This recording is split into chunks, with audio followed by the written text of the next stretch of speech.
Une femme blanche nommée Samantha avait une profonde haine pour les Noirs. Elle rejeta même son petit-fils noir, malgré l'innocence du petit garçon.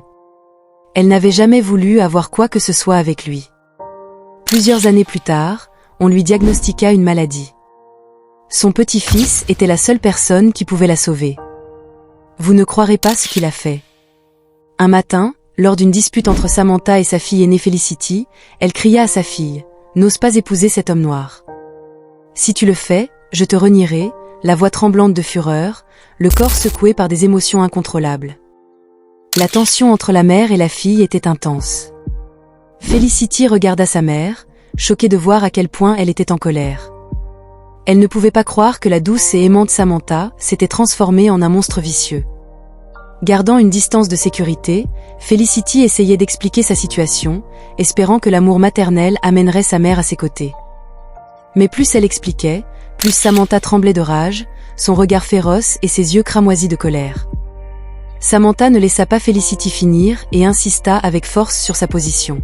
« Je ne me répéterai pas. Si tu oses l'épouser, je te couperai de ma vie. Tu n'auras plus accès à ma richesse. » La voix rauque de Samantha secoua toute la pièce. « Je l'aime », tenta d'expliquer Felicity, les larmes inondant ses yeux, mais sa mère n'entendait rien. Elle attrapa Felicity par le bras, la tira hors de la pièce et la poussa vers la cour. « Si tu conclus ce mariage, je te montrerai ma colère », cria Samantha en claquant la porte. Elle fit les 100 pas dans le salon, essayant de calmer son esprit, mais la colère ne se calmait pas. Dans un accès de rage, elle attrapa un vase et le jeta contre le mur, criant alors qu'il se brisait sur le sol en marbre. Dehors, Felicity frappait et suppliait sa mère de la laisser entrer, la suppliant de comprendre. Une tempête grondait au loin. Une forte pluie était imminente, mais Felicity refusa de partir jusqu'à ce que sa mère reconsidère sa décision. Elle n'arrêtait pas de frapper à la porte et aux fenêtres, criant et pleurant désespérément. « Maman, tu ne peux pas me couper de ta vie, je suis ta fille », cria Felicity. La pluie tombait à torrents, le froid s'infiltrait dans tous les coins de la région. Felicity n'arrêtait pas de frapper, désespérée que Samantha la laisse entrer. Elle ne pouvait pas retourner à son appartement, il était tard et la pluie était incessante. Malgré ses supplications, sa mère n'apparut jamais. Se sentant frustrée et trahie, Felicity entra dans la pluie battante. Son appartement était un peu plus loin de la maison de sa mère, et sans taxi ni service de transport disponible, elle n'avait pas d'autre choix que de marcher. Elle ôta ses chaussures et entra dans une grande flaque d'eau, se résignant à son long trajet, toute mouillée. Samantha et Felicity partageaient une belle histoire en grandissant ensemble. Samantha, une jolie jeune femme, était fiancée à un officier de marine nommé George. Quelques mois après leur fiançailles, ils se marièrent. Samantha avait 23 ans et George en avait 38. À 25 ans, Samantha donna naissance à Felicity. Tragiquement, peu de temps après la naissance de Felicity, George décéda au cours d'une mission de maintien de la paix sur la côte asiatique. Les Marines américains indemnisèrent généreusement Samantha, et son défunt mari possédait de nombreuses propriétés à San Francisco. En utilisant cette aubaine, Samantha investit dans l'immobilier et devint au fil des décennies l'une des agences immobilières les plus riches de San Francisco. Elle montra un véritable amour et une véritable affection à sa fille, veillant à ce que Felicity fréquente les meilleures écoles de l'Ivy League et soit instruite par les meilleurs professeurs de la ville. Samantha était également aimée dans le quartier pour sa nature généreuse et accueillante. Malgré ses nombreuses vertus, Samantha avait un défaut fatal, elle était raciste. Ce défaut était sur le point de provoquer sa chute. Samantha n'a jamais caché son mépris pour les Noirs. Elle refusait même de reconnaître leurs salutations au centre commercial, dans la rue ou à l'église. Elle enseignait constamment à sa fille que les Noirs étaient des délinquants et des criminels. Cependant, lorsque Felicity alla à l'université, et elle rencontra de nombreux individus noirs et commença à réaliser que sa mère avait peut-être tort. Elle a essayé d'éduquer Samantha, mais même à 50 ans, Samantha refusait de changer de vision. À 26 ans, Felicity avait terminé ses études de commerce et était maintenant superviseur, responsable de s'assurer que tout se passait bien dans un domaine. Un soir, après une longue et stressante inspection avec un client, elle était épuisée et affamée. Elle se rendit au centre commercial pour faire quelques courses.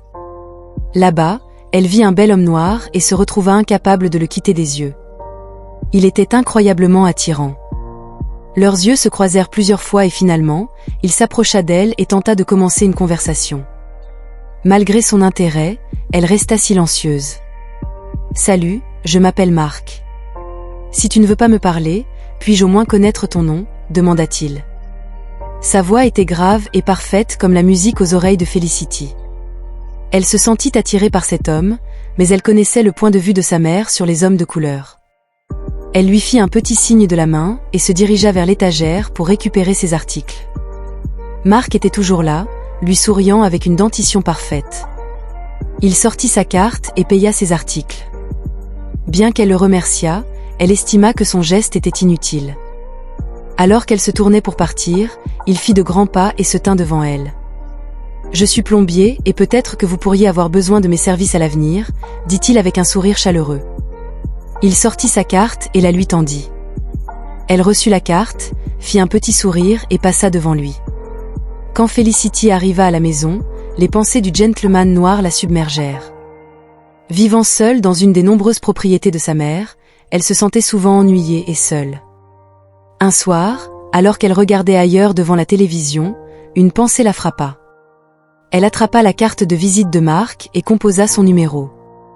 Elle attendit, retenant son souffle jusqu'à ce qu'il réponde à son appel. Sa voix la traversa comme une vague chaleureuse et réconfortante, la faisant sourire involontairement. Elle se présenta et ils commencèrent à discuter. Il était clair que Mark attendait avec impatience son appel depuis des jours. Après 1 heure de rire et de conversation légère, ils avaient fixé un rendez-vous pour un dîner. Lors de leur premier dîner, Felicity avait découvert beaucoup de choses merveilleuses à propos de Mark. Il était drôle, gentil et intelligent. Même s'il n'était pas riche, il travaillait dur et avait construit une fortune modeste. Après plusieurs autres rendez-vous, Mark lui avait demandé d'être sa petite amie, et elle avait accepté avec joie. Leur relation s'épanouissait avec amour, affection et dévouement. Mais Felicity nourrissait une peur profonde pour l'avenir. Elle savait que sa mère n'approuverait pas leur relation, et cela pesait lourdement sur son esprit. Elle n'avait jamais parlé à Mark des préjugés de sa mère envers les Noirs. Malgré cela, elle gardait l'espoir que l'opinion de sa mère changerait une fois qu'elle aurait rencontré Mark, dont l'âme était à la fois charmante et belle.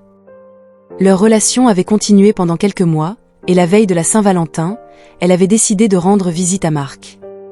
En entrant dans son salon, elle avait d'abord été stupéfaite par les décorations élaborées. Elle s'était demandé s'il organisait une fête, mais ensuite elle l'avait vu sur un genou, tenant une bague. Il avait dit qu'il voulait proposer le jour de la Saint-Valentin, mais elle avait gâché la surprise. « Felicity, veux-tu m'épouser ?» lui proposa-t-il. Elle s'était figée un instant, son esprit s'emballant avec bonheur, incertitude et peur. Déterminée à ne pas laisser ses sentiments gâcher le moment, elle accepta. Elle glissa la bague à son doigt, ravie d'épouser l'amour de sa vie, mais la peur de la réaction de sa mère persistait encore dans son esprit. 1 mois plus tard, ils avaient fixé une date pour la présentation. Mark était ravi de rencontrer Samantha, l'un des agents immobiliers les plus en vue de San Francisco. Lorsque Felicity et Mark étaient arrivés chez Samantha, celle-ci n'avait pas caché son mécontentement. Elle avait regardé Mark et souri, en demandant pourquoi elle avait amené un homme noir chez elle. Felicity avait répondu que c'était son fiancé. Ce fut comme un cauchemar pour Samantha. Mark avait essayé de parler, mais Samantha lui avait crié de rester silencieux. Elle s'était tournée vers sa fille avec colère, lui rappelant ses préjugés envers les Noirs. Mark s'était senti blessé et déçu, mais savait qu'il valait mieux que de discuter. Samantha avait continué son discours, exprimant son indignation face à la décision de Felicity. Elle s'était ensuite tournée vers Mark, l'avertissant de ne plus jamais revoir Felicity. Mark s'était excusé et avait essayé de changer le point de vue de Samantha, mais elle était devenue encore plus furieuse, menaçant de le faire arrêter s'il parlait à nouveau. Respectueusement, Mark s'était incliné et avait quitté leur maison. Felicity avait commencé à implorer sa mère, mais Samantha n'avait pas voulu l'écouter. Elle avait même jeté sa fille dehors, menaçant de la renier si elle n'annulait pas les fiançailles. Felicity avait continué à plaider et à mendier, même s'il avait commencé à pleuvoir. Quand il était devenu clair que sa mère ne l'écouterait pas, elle était rentrée seule chez elle sous la pluie battante. Felicity était arrivée à la maison trempée, son corps tremblant de froid. Après s'être séchée, elle avait immédiatement appelé Mark pour s'excuser. La voix de Mark crépitait d'émotion alors qu'il parlait. Il ne pouvait pas croire que Samantha avait été si cruelle envers sa propre fille. Felicity l'avait rassuré sur le fait que ses sentiments pour lui étaient inchangés et qu'ils surmonteraient ce défi ensemble. Elle était convaincue que sa mère ne resterait pas en colère pour toujours et finirait par revenir à elle. Mark s'était senti réconforté et renforcé par les paroles de Felicity. Il lui avait assuré qu'il l'aimerait toujours. Après l'appel, Mark s'était senti plein d'énergie et avait commencé à planifier le mariage. Le week-end suivant, Felicity avait rendu visite aux parents de Mark et avait été profondément impressionnée par leur hospitalité et leur gentillesse. Ils l'avaient accueillie comme une fille, partageant même certains de leurs plats préférés avec elle. Felicity se sentait vraiment aimée et souhaitait que sa mère traite Mark de la même manière. Les parents de Mark avaient donné leur bénédiction, leur permettant d'avancer dans les projets de mariage. Un mois plus tard, entre tout préparé et les invitations envoyées, Felicity avait rendu visite à sa mère, espérant qu'elle assisterait au mariage. À sa grande surprise, Samantha était toujours furieuse des projets de mariage. Elle avait déchiré son invitation et juré qu'elle n'assisterait jamais à ce mariage. Cela avait brisé le cœur de Felicity, mais elle avait juré de ne pas montrer sa faiblesse devant sa mère. Elle lui avait dit qu'elle l'aimait, mais qu'elle ne pouvait pas l'empêcher d'épouser celui qu'elle aimait. Sa mère n'arrêtait pas de déclamer des injures et de menacer de retirer son nom de ses bénéficiaires. Elle lui avait dit que si elle osait continuer ce mariage, elle devait rester loin de ses propriétés.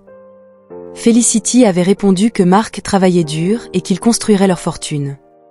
Sa mère lui avait crié qu'elle était une fille ingrate et que c'était comme ça qu'elle choisissait de la rembourser en épousant un homme noir. Malheureusement pour Samantha, la décision de Felicity était prise. Le jour du mariage, Felicity espérait toujours que sa mère se présenterait miraculeusement, mais elle ne l'avait jamais fait. Après avoir échangé leurs vœux, ils avaient été prononcés mari et femme. Mark avait obtenu un nouvel appartement pour qu'ils puissent fonder leur famille, déterminé à être un bon mari et futur père. 2 mois après le mariage, Samantha avait rendu visite à Felicity. Malgré sa rancune envers sa mère, Felicity était heureuse qu'elle soit venue. Samantha regarda autour de la maison et s'était plaint du mobilier et de la décoration intérieure, critiquant tout ce qu'elle voyait. Ensuite, elle murmura qu'elle ne savait pas pourquoi elle avait choisi d'épouser ce noir pauvre.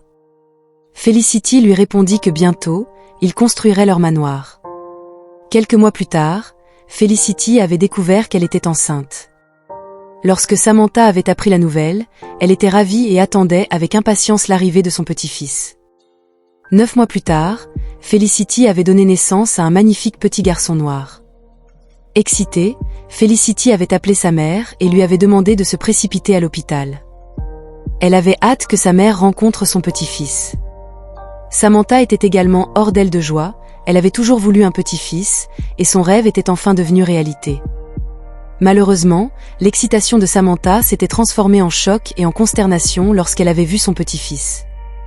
Incapable de cacher sa déception, Samantha avait reculé et crié que c'était une chose noire. Elle refusa de tenir le bébé et sortit en trombe de l'hôpital avec colère. Felicity avait vu le dégoût dans les yeux de sa mère et avait ressenti un profond sentiment de perte, réalisant qu'elle avait perdu pour cette fois l'amour et le soutien de sa mère pour toujours. Mark avait rejoint Felicity à l'hôpital. Il l'avait consolée et promis d'être là pour elle à chaque étape du chemin. Il avait réglé les factures et pris sa maison familiale. Le couple avait nommé leur fils Daniel. Mark et Felicity avaient juré d'élever Daniel dans un environnement aimant et accueillant, malgré les actions blessantes de Samantha. Ils savaient qu'ils avaient un chemin difficile à parcourir, mais ils étaient déterminés à protéger leur fils et à lui donner la meilleure vie possible.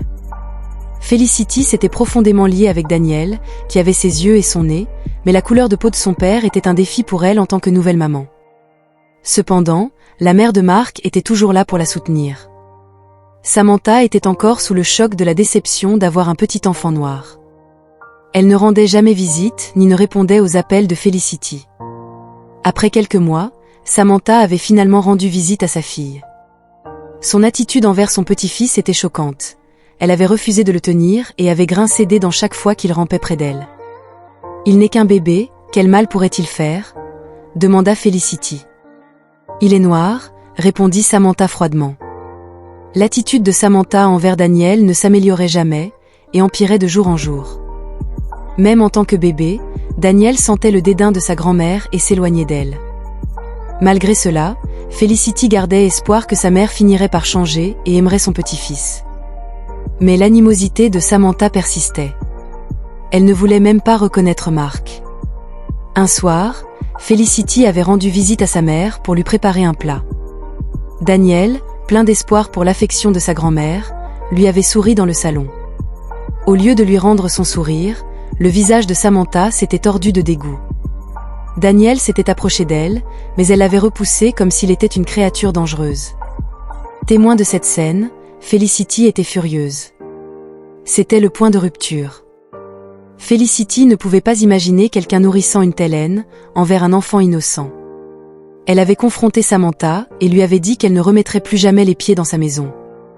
Elle avait pris son fils et quitta la maison de Samantha avec colère.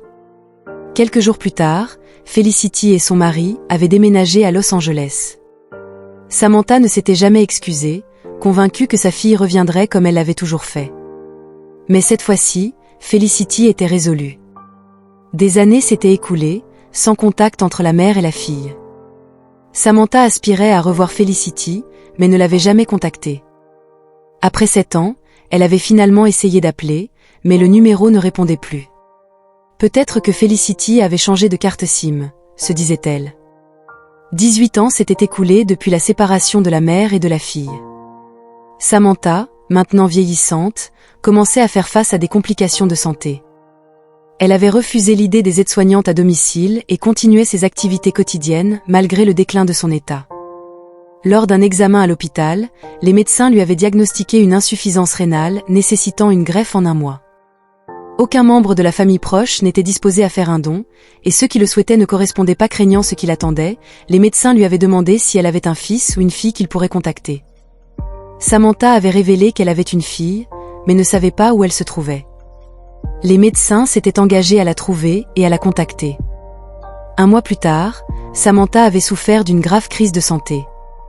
Par chance, un soignant à proximité l'avait transportée d'urgence à l'hôpital, où le médecin l'avait stabilisée et lui avait annoncé de sombres nouvelles. Elle avait un besoin urgent d'une greffe de rein dans la semaine. Sans aucune nouvelle de sa fille, Samantha s'était résignée mentalement à la possibilité de la mort. Les médecins l'avaient mise au lit en attendant des nouvelles d'un donneur potentiel. 2 jours plus tard, Samantha avait appris qu'un membre de sa famille était à la réception de l'hôpital, prêt à donner un rein. Ravie à l'idée du retour de sa fille, Samantha avait préparé des excuses. Le médecin l'avait placée dans un fauteuil roulant et l'avait emmenée à la salle de réception. À son grand étonnement, c'était son petit-fils Daniel, maintenant âgé de 24 ans, qui l'attendait avec un sourire sur le visage. « Bonjour, grand-mère, dit-il. »« Je ne suis pas ta grand-mère, » répondit-elle froidement, les yeux remplis d'un dédain qui n'avait jamais faibli. Cherchant autour d'elle, elle ne trouva aucun signe de sa fille. Elle demanda à plusieurs reprises où était Felicity, mais Daniel resta silencieux. Samantha persistait dans ses recherches, mais Daniel changeait habilement de sujet à chaque fois qu'elle essayait de lui poser des questions sur son état de santé. 1 heure plus tard, le médecin revint avec des nouvelles surprenantes. Le rein de Daniel était compatible avec le sien. « Ma fille ne ferait-elle pas un don ?» demanda Samantha. Le médecin l'informa qu'il n'y avait pas de temps à perdre. À ce moment-là, Samantha réalisa l'ironie de la situation. Le garçon qu'elle méprisait tant allait être son sauveur. « Veux-tu toujours mon rein ou pas ?» demanda Daniel. Réalisant qu'elle voulait vivre, Samantha s'effondra en larmes, submergée par la gravité de ses erreurs. Le poids de son racisme avait coûté à sa famille, et elle ressentait un immense regret d'avoir permis que cela se produise. Elle continua à s'enquérir de Felicity, mais Daniel resta silencieux. À l'approche du crépuscule, la greffe fut programmée. Le rein de Daniel fut extrait avec succès, et 9 heures plus tard, la greffe s'avéra réussie. En se réveillant dans la salle d'hôpital, Samantha réfléchit aux années qu'elle avait passées à entretenir de la haine envers les personnes de couleur, y compris son propre gendre et son petit-fils. Maintenant, avec une perspective changée, elle réalisa que sa fille avait eu raison depuis le début. Les Noirs sont bons et aimants.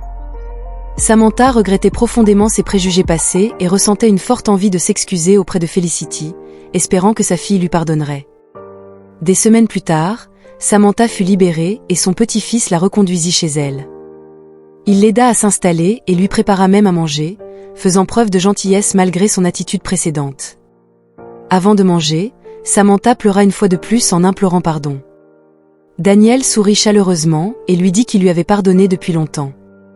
Samantha posa ensuite des questions sur Felicity.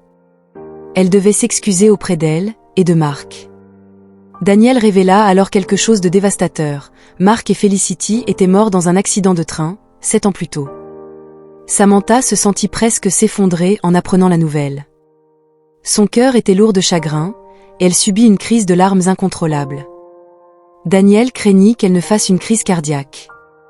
C'était angoissant de réaliser que sa fille était partie en mauvais termes et pour toujours. Samantha pleura pendant des heures, avec Daniel la réconfortant tout au long.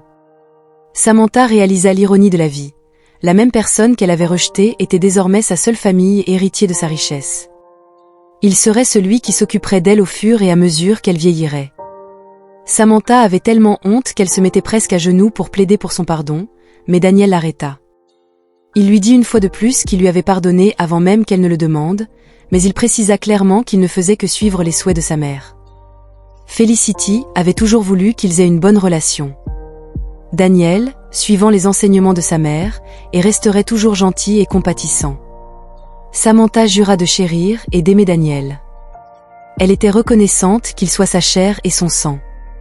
En réfléchissant à ses préjugés passés, Samantha réalisa que si Daniel avait cherché à se venger, elle n'aurait pas survécu. « Je suis désolée, Felicity. »« Je suis désolée, Mark », murmura-t-elle une dernière fois. Une émouvante conclusion à cette histoire. Que pensez-vous du choix de Daniel? Avez-vous déjà fait face à des préjugés aussi graves? N'hésitez pas à partager vos expériences.